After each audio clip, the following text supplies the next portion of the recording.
Eto na nga mga chong, marami tayong basketball updates. Good news para sa Barangay Ginebra, magbabalik na si Jamie Malonzo. Bagong kabarangay na si Troy Rosario, nagpasalamat at may mga sinabi pa sa Barangay Ginebra fans. Ngayon nga nakumpirmadong sa Barangay Ginebra maglalaro itong si Troy Rosario this upcoming Commissioner's Cup matapos ilabas ng PBA ang official lineup ng Barangay Ginebra. Ay sa kauna-unahang pagkakataon ay nagsalita na nga itong si Troy Rosario matapos pumirma sa Barangay Ginebra. Ayon nga sa kanyang naging latest interview ng PBA Moto Club ay nagpapasalamat nga ito sa Barangay Ginebra fans na mga nagwe-welcome sa kanya. Nabanggit nga ni Troy Rosario na dream come true ang makapaglaro sa Barangay Ginebra dahil noon pa man daw ay Barangay Ginebra na talaga ang gusto niyang kupunan. Kinumpirma nga rin nitong si Troy Rosario na si Scotty Thompson talaga ang nag-recruit sa kanya papunta ng Ginebra. Ayon mismo kay Troy ay matagal nang alam ni Scotty Thompson ang kwento na Barangay Ginebra fans ang kanyang buong pamilya. Dahil bago pa man daw sila pumasok sa PBA ay naikwento niya na yan kay Scotty. Dagdag pa ni Troy ay simula daw nang madraft siya ng TNT Tropang Giga ay sa buong pamilya niya ay siya lang ang TNT, lahat Barangay Ginebra fans. Kaya naman, noong nagkaroon raw ng opportunity itong si Troy Rosario na mapunta sa kanyang paboritong kupunan, pati na rin ng kanyang pamilya na Barangay Ginebra, ay agad niya nga daw yung ginrab dahil once in a lifetime opportunity nga raw ang makapaglaro para sa Barangay Ginebra. Ayon nga dyan mga chong, ay kumpirmadong si Scotty talaga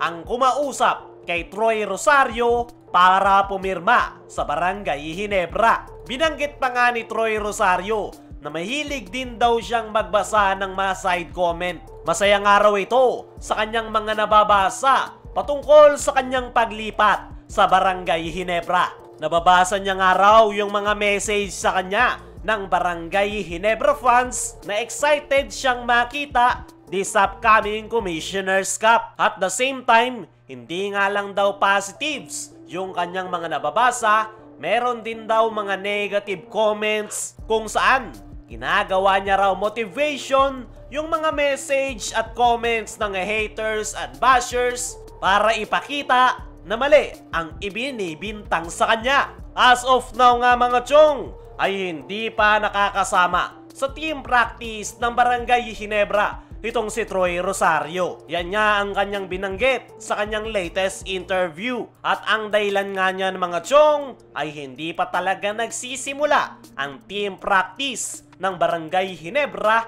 kung saan nakafocus si Coach Tim nitong mga nakaraan sa ating national team na Gilas Pilipinas. Ayon sa mga source na in the next few days, pinakamatagal na ang next week na pagsisimula ng team practice ng Barangay Ginebra.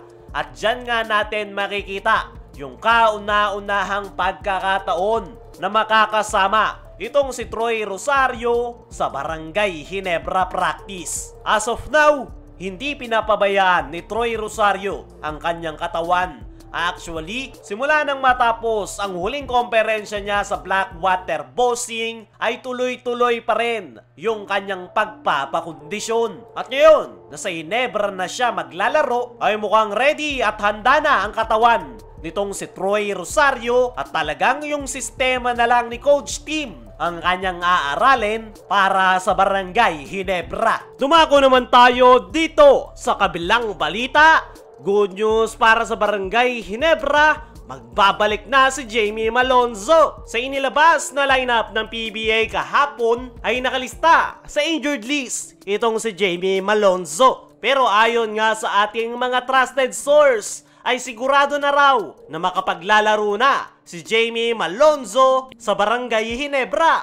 Pero meron nga raw twist, hindi pa raw ito makapaglalaro sa first 3 to 5 games ng Ginebra. Sa kalagitnaan pa raw ito ng Commissioner's Cup makakahabol dahil wino-workout pa nga rin ang kanyang pagpapakondisyon. Ayon pa rin sa mga source, ay okay na ang natamong injury nitong si Jamie Malonzo. Talagang pagpapakondisyon na nga lang ang wino-workout ng nasabing forward bago muling makapaglaro. Nitong nakaraan nga ay isinama pa rin ni Coach Tim Cone itong si Jamie Malonzo sa training camp ng ating national team. Bagamat hindi pinaglaro ang nasabing forward, nakasasabay naman ito sa mga drills at unti-unti na talagang bumabalik ang laro nitong si Jamie Malonzo. At kung si Malonzo nga ang tatanungin, gusto na niyang makapaglaro para sa Barangay Ginebra sa kanilang magiging debut game. Pero mismong si Coach Tim Cone nga ang pumipigil sa kanya dahil naniniguro nga si Coach Tim na hindi na babalik pa at lalala ang kanyang natamong injury. Para sa akin mga chong,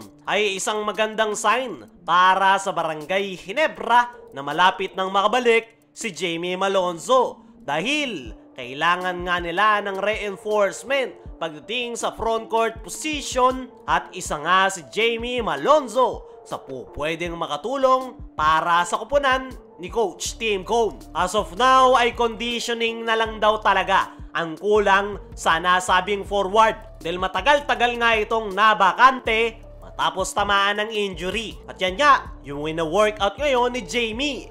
Kaya mga chong, ano ang masasabi nyo sa latest development nitong si Jamie Malonzo? Ano rin yung masasabi nyo sa confirmation at message ni Troy Rosario sa Barangay Ginebra fans? I-comment mo lang dyan sa ibaba.